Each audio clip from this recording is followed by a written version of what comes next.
बिल्कुल ठीक बात है। जैसे डाइजीन की बोतल मार्केट में मिलती है, उसी प्रकार एक और बोतल मिलती है जिसका नाम होता है मिल्क ऑफ मैग्नीशियम। भी फार्मा फर्स्ट सेमेस्टर में अपन पढ़ते हैं, हल्की ब्लूइश कलर की बोतल आती है, इसके अंदर सफेद मिल्क जैसा दिखाई देता है। हम इसे जब चम्मच या ढक्कन में निकाल कर पीते हैं तो ये एसिड की तो तुरंत राहत पड़ता है। ठीक है सर, डाइजीन अच्छा नहीं है क्या? बिल्कुल है, लेकिन डाइजीन में ये देखने को नहीं मिलता। एंटी थिक्सोट्रॉपिक इसमें देखने को नहीं मिलती, ये केवल किसमें देखने को मिलती है? Milk of magnesium. वैसे सुनिए, इसको मिल्क क्यों कहते हैं? ठीक बात है। और हां ठीक बात है। वैसे मैग्नीशियम हाइड्रोक्साइड के तरह का होता है केमिकली, लेकिन उतना डीप में नहीं पूछा जाएगा, बस आपको यही पूछा जाएगा एंटी थिक्सोट्रॉपिक इसमें देखने को मिलती है। ठीक है, इसका ग्राफ थोड़ा सा पड़ा रहता है, ऐसा क्यों आता है वो भी मैं एक डायग्राम बनाकर के बताऊंगा, लेकिन सबसे पहले अपन ध्यान देते हैं इसके केस में शियर स्ट्रेस नीचे की तरफ, रेट ऑफ शियर यहां पे, और ये इस तरीके का ग्राफ आता है। मुझे श्योर नहीं है, आप लोग आपकी कॉपी में देख करके चाहे बताना ये चारों में से किस प्रकार का फ्लो का ग्राफ है।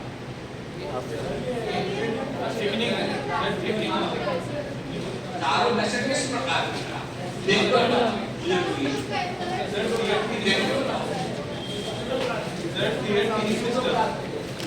Yes correct. सूडोप्लास्टिक का दूसरा नाम बिल्कुल ठीक बात है ना।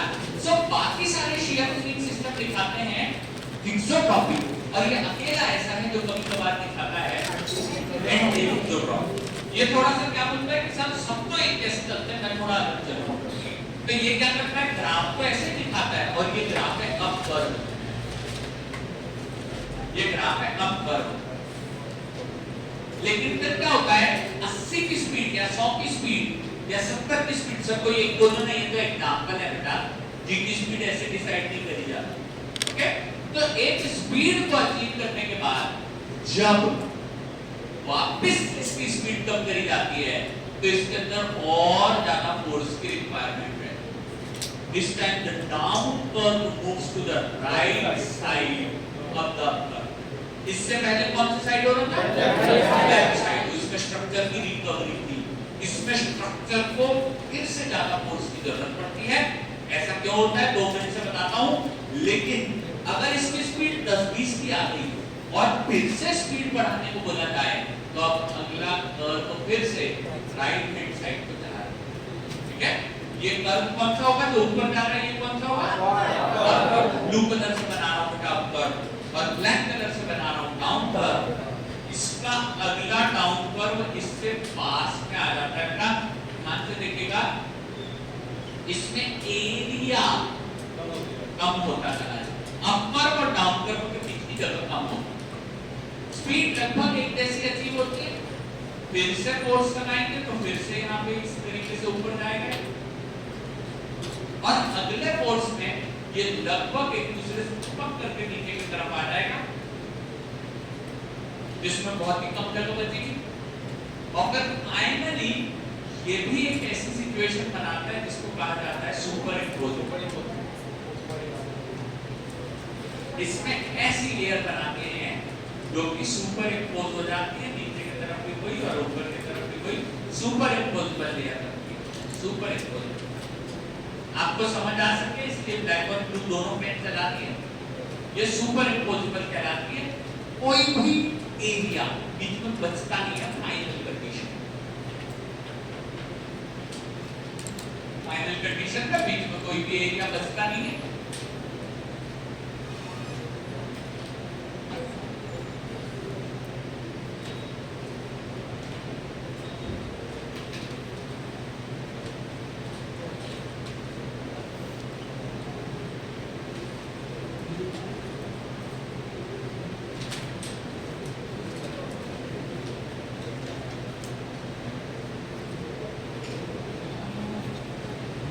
मिल्क ऑफ मैग्नीशियम का अपर डाउन कर्व सब सीधे हाथ को बढ़ते जा रहे हैं। यानी देखो इनमें फोर्स की रिक्वायरमेंट बढ़ते चली जा रही है, और ज्यादा फोर्स यहाँ पे रिक्वायर्ड। ठीक है, ये सब बात देखने को मिलता है। ये केवल एंटी थिक्सोट्रॉपिक या मिल्क ऑफ मैग्नीशियम में देखने को मिलता है। उसके नीचे मैंने लिख दिया था कौन से टाइप के सस्पेंशन है। हाँ, सर पढ़ने में तो यही आ रहा है। फ्लॉक्यूलेटेड सस्पेंशन, ठीक है। मुझे एक बात बताएंगे कि आपसे से ऐसे कितने लोग हैं जिन्होंने आज मेरा क्लास पहली बार किया? 1 2 3 4 5 6 7। तो बाकी बच्चे ये 7 को छोड़ करके बाकी सभी लोग जानते हैं। फ्लॉक्यूलेटेड सस्पेंशन का मैंने एक एग्जांपल बताया था, बी फार्मा फर्स्ट से फोर्थ से, यानी क्या, यानी हमारे छोटे छोटे ग्रुप्स बने, ठीक है। एक फ्लॉक्यूल का मतलब क्या होता है, जिसके अंदर छोटे छोटे ग्रुप्स बने हुए हों, उनको अपन कहते हैं फ्लॉक्यूलेटेड सस्पेंशन, ठीक है। जैसे हमारे दोस्तों का 4-5 लोगों का मिलकर के जो ग्रुप है, हर ग्रुप को कहते हैं एक फ्लॉक्यूल, ओके। लेकिन अब क्या होता है बेटा, जब इस फ्लॉक्यूलेटेड सस्पेंशन को शेक करते हैं तेजी से,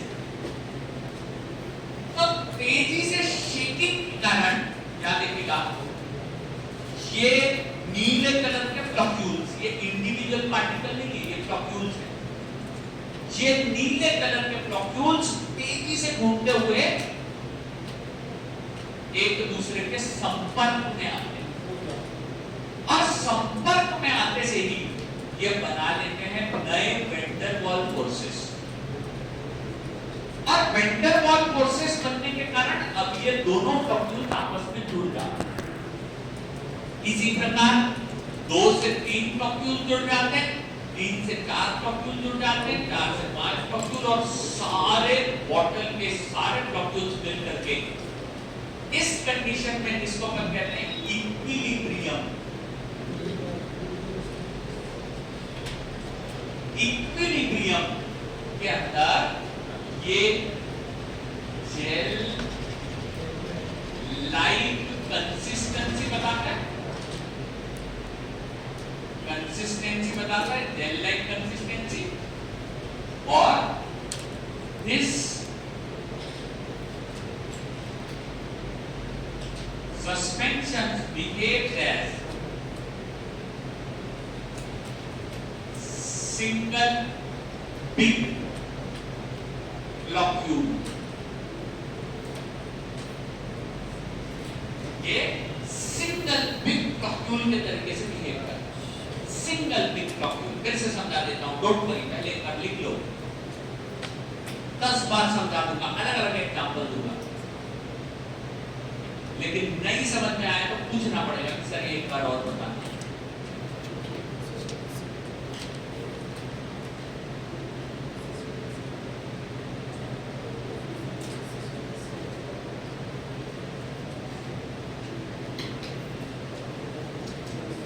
चल लिख के हो गया हो तो एक बार कॉपी पेन नीचे रखिए।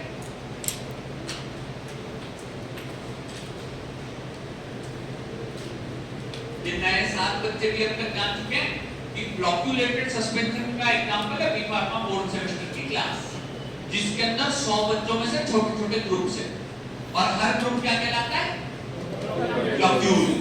हर ग्रुप कहलाता है फ्लॉक्यूल। देखिए जैसे मान लीजिए इस बॉटल के अंदर 100 या 50 या 10 अलग अलग फ्लॉक्यूल्स हो, ठीक है, और इन फ्लॉक्यूल्स में हर फ्लॉक्यूल अलग भाग का। सर हमारी क्लास में यूनिटी नहीं है, सर हमारी क्लास के वो 4-5 बच्चे जो है ना, वो ज्यादा ही होशियार है, हर थोड़ी देर में सब टीचर के पास चल जाते हैं हमारी कंप्लेंट करने। तो इस प्रकार जब अपनी क्लास के अंदर एक यूनिटी नहीं है, तो हर फ्लॉक्यूल अलग अलग भागता है, हर फ्लॉक्यूल अलग अलग भागता है।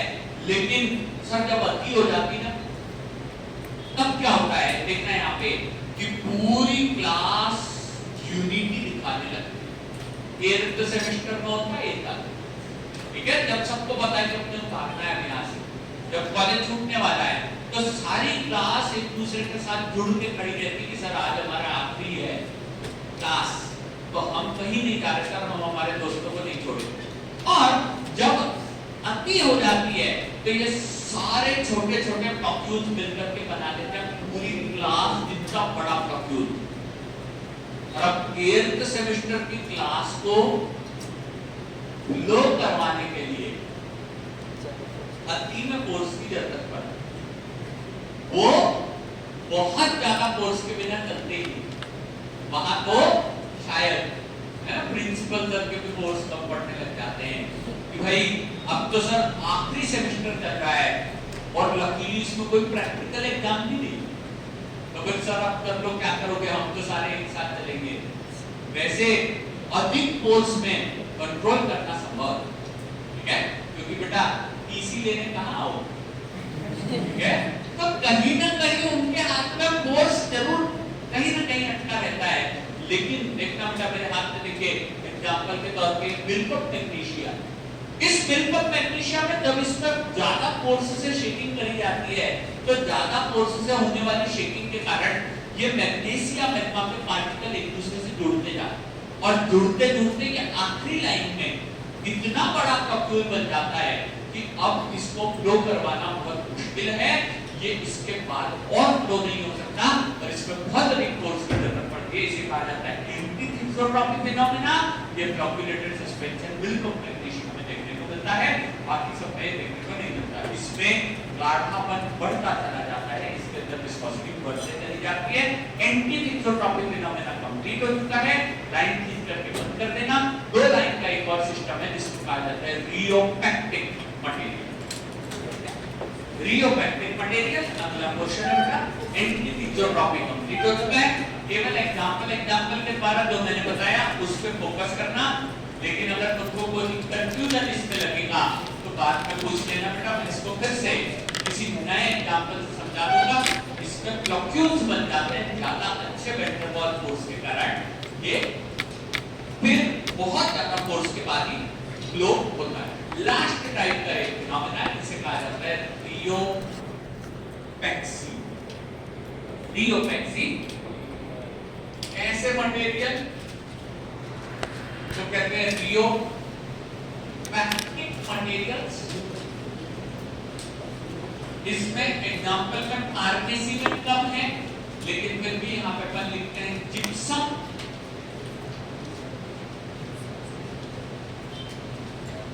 And plaster of Paris.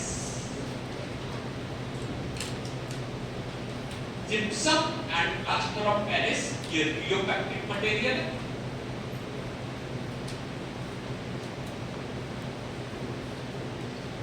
मैं डिक्टेट कर रहा हूं बेटा, लिख लीजिएगा।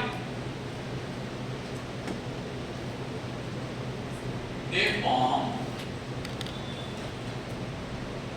gels more easily on intermediate shaking। फिर से बोल देता हूं, they form gels more easily on intermediate shaking rather than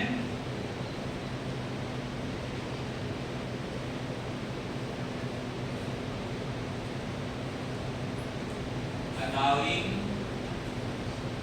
at rest,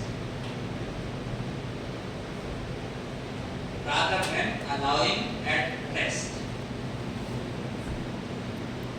rest में अलाउ करने से ज्यादा अच्छे से ये जेल बना लेते हैं जब इनको शेक किया जाता है तो, ठीक है। ये लास्ट पोर्शन है बेटा, रियोपेक्सी बहुत कम फार्मेसी की चीजों में देखने को मिलती है, लेकिन एक एग्जांपल है टीओपी या प्लास्टर ऑफ पेरिस। सर ये फार्मेसी का एग्जांपल कैसे होगा? सुनो भाई, आप जानते हैं जब भी किसी बच्चे की बोन फ्रैक्चर हो जाती है तो उस पे सीमेंट का प्लास्टर नहीं लगाते, क्या लगाते हैं? प्लास्टर ऑफ पेरिस का उस पे प्लास्टर लगाया जाता है। तो उसमें जितना आप फोर्स लगाते हैं, ठीक है। देखिए दो फिनोमेना है, बचपन से हमको एक चीज सिखाई जा रही है कि अगर किसी चीज को रेस्ट पे रहने दोगे तो वो जल्दी जम जाए, ठीक है। एग्जांपल बोलता हूँ दही, कर्ड, हमारी मदर, अगर हमें पता नहीं है कि उसमें दही जमाया गया है और गलती से हमने उसको हिला दिया तो दही अच्छा नहीं जमता और डांट हमें खानी पड़ती है। इसमें बोला कि इसको हाथ लगाने को, ठीक है। हमारी मदर हमें बहुत डांटती है अगर दही सही से नहीं जमे तो नॉर्मल फिनोमेना ये कहता है कि अगर आप किसी जेल को छेड़ दो तो उसे वापस जेल बनने में समय लगता है या अच्छा जेल नहीं हो। लेकिन ये फिनोमेना ऐसा कहता है कि भाई दो बॉटल्स हैं, एक बॉटल दोनों में सेम मटेरियल रखा है, एक बॉटल को आप स्टैंड बाय पे रख दो तो हमारा बचपन का लॉजिक ये कहता है कि सर इसमें दही अच्छा लगा, दही के बिना एग्जाम्पल के लिए बोल रहा हूं। लेकिन दूसरा फिनोमेना ये कहता है कि अगर इसको बीच बीच में हल्का शेक करके रखोगे तो इसमें जल्दी जेलिंग होता है। ऐसा क्यों होता है?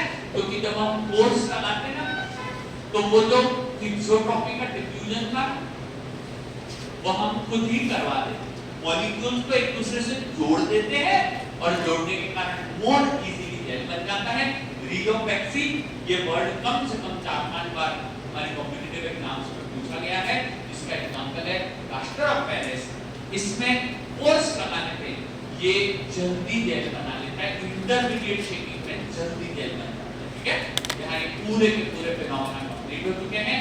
बस एक 2 मिनट के लिए फटाफट पहला पॉइंट जो आज का मैंने पढ़ाना चालू किया था वहां से पेजेस पलटिएगा, थोड़ा लाइन बाय लाइन देख लीजिए। अगर आपको कोई कंफ्यूजन है तो अभी निकाल लीजिए, मैं उसे कवर कर दूंगा।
ओके, टाइम अब बेटा इससे अधिक समय दे नहीं सकते क्योंकि थोड़ा क्लासिफिकेशन मुझे लिखवाना है जो बोर्ड पे है। आप क्वेश्चन अगर है तो जरूर बोले।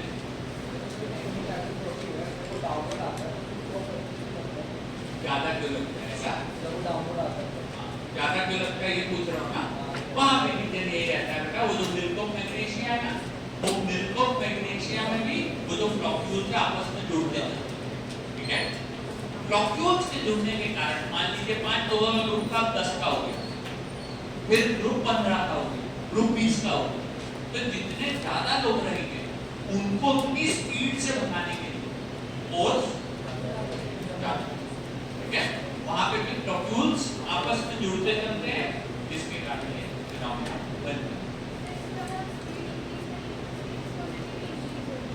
बेटा हाँ, एंटी-थीसोट्रॉपिक में तो ऐसे ही हो रहा है, स्पीड बढ़ा रही हो ना बार-बार तो फोर्स ज्यादा लग रहा है, इसका मतलब उसको स्पीड बढ़ रही है ना, उसको फ्लो करवाने के लिए ज्यादा फोर्स लगाना।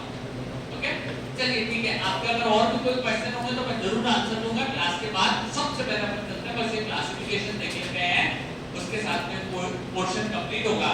जैसा कि आप जानते हैं हर चीज को नापने के लिए किसी मीटर की जरूरत पड़ती है, उसी प्रकार यहाँ पे जो विस्कोसिटी को नापने के जो मीटर होते हैं उसको क्या कहते हैं? विस्कोमीटर। ये 2 प्रकार के होते हैं बेटा। सबसे पहले आसान वाले होते हैं, इनको कहा जाता है single point viscometer.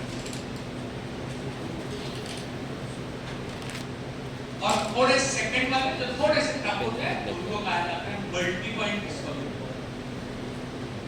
Multi point viscometer.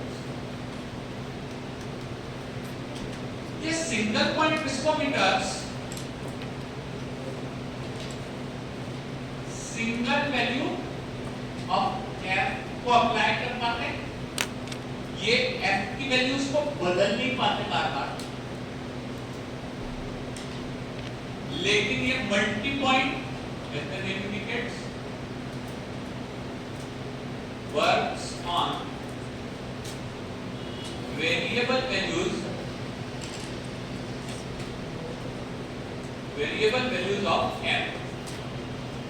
ये shear stress की वैल्यू को बदल करके उपयोग में लाया जा सकता है।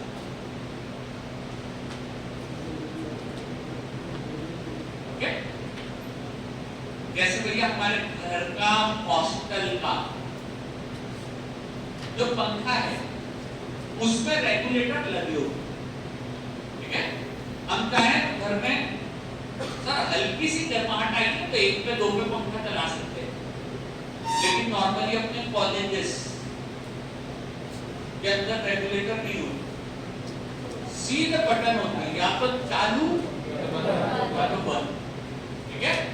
और फिर उधर के टैक्स वाले इधर के टैक्स वालों से डरते हैं, आज पंखा बंद कर, चालू तो कर दिया, मुझे सर्दी है, मुझे ये परेशानी है। तो जब ऐसे कोई पंखे रहते हैं जिसमें कोई रेगुलेटर ही नहीं होता तो वो क्या कहलाएंगे? सिंगल वैल्यू है। लेकिन घर पे हॉस्टल में जो पंखे होते हैं वो मल्टीपल वैल्यू, सर वहां पे अपन कम या ज्यादा कर सकते हैं, ठंड और गर्मी के मौसम के हिसाब से उसको एडजस्ट किया जा सकता है। ये वैल्यूज, ये वाले पंखे, ये वाली विस्कोमीटर्स used only for Newtonian fluids। Newtonian fluids, ये केवल न्यूटोनियन फ्लूइड्स के केस में काम में आ सकते हैं जो साधारण फ्लो दिखाते हैं, जिनके फ्लो बहुत कॉम्प्लेक्स नहीं होते, लेकिन इनका उपयोग used for both Newtonian and non Newtonian.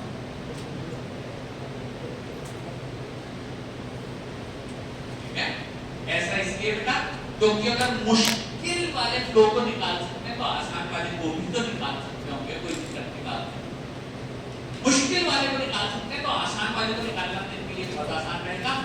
Multi point viscometer इस प्रकार से दो तरीके से काम करते हैं, न्यूटोनियन एंड नॉन न्यूटोनियन, दो प्रकार के इसके अंदर मटेरियल होते हैं। सिंगल पॉइंट विस्कोमीटर के दो एग्जांपल हैं जिनके बड़े नाम ज्यादा नहीं लिखेंगे, बस दो नाम लिखते हैं। सबसे पहला एग्जांपल कहलाता है, इसे कहते हैं कैपिलरी विस्कोमीटर। कैपिलरी विस्कोमीटर, इसका दूसरा नाम है बेटा Ostwald. Very good, Ostwald viscometer. ये कॉलेज का फिजिकल फार्मेसी का सबसे कॉमन एक्सपेरिमेंट है, सभी कॉलेजेस में बिल्कुल ये करवाया जाता है। ये ओस्टवॉल्ड विस्कोमीटर कैपिलरी विस्कोमीटर होता है, साधारण वैल्यूज पे काम करते हैं। सेकंड कहलाते हैं डेंसिटी बेस्ड, और इसके अंदर एक एग्जांपल आता है पॉलिंग स्फीयर।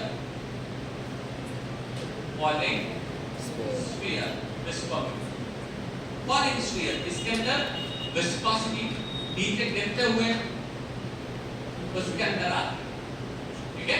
पॉलिंग स्फीयर नीचे गिरते हुए, पर इसमें बहुत ज्यादा डीप में अपने को जाना नहीं है अभी, इसके लिए बस आपको तो यही याद रखना है कि इनके क्या क्या नाम है और किस किस प्रकार से इनको कहां उपयोग में लाया जाता है। अब जब तक मल्टी पॉइंट विस्कोमीटर, इसमें वेरिएबल एफ वैल्यूज के लिए इन्हें रोटरी या रोटेटिंग विस्कोमीटर्स भी कहते हैं। रोटेटिंग विस्कोमीटर भी कहा जाता है। These are also called as rotating viscometer, इनको रोटेटिंग विस्कोमीटर भी कहते हैं। अब चलते हैं बेटा नेक्स्ट वाले पॉइंट पे। यहाँ नंबर 3 दे रहा हूँ, हालांकि यहाँ का नंबर एक ही है, लेकिन फिर भी कुल मिलाकर के 4 ही टाइप के विस्कोमीटर्स होते हैं। तीसरे वाले की बात करते हैं, जिनको कहा जाता है कप एंड वॉर्म विस्कोमीटर्स, और चौथा और आखिरी कहलाता है कोन एंड प्लेट विस्कोमीटर।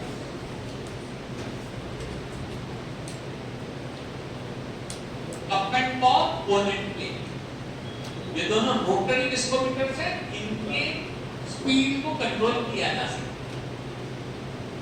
जिस कंपनी ने ये रोटरी विस्कोमीटर बनाए हैं उनके नाम पे इनको ब्रूक फील्ड विस्कोमीटर भी कहा जाता है। ब्रूक फील्ड विस्कोमीटर भी इनको कहा जाता है। ब्रूक फील्ड विस्कोमीटर भी इनको कहा जाता है। Brookfield viscometer.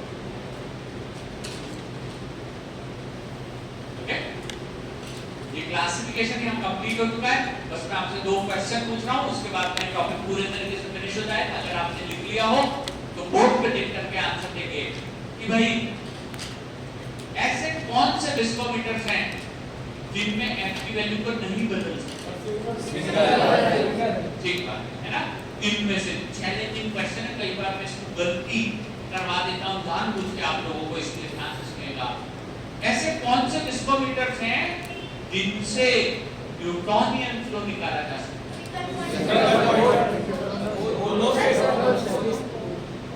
क्या आंसर होगा? मैंने कहा भी था कि मैं इसको गलती करवाता हूँ।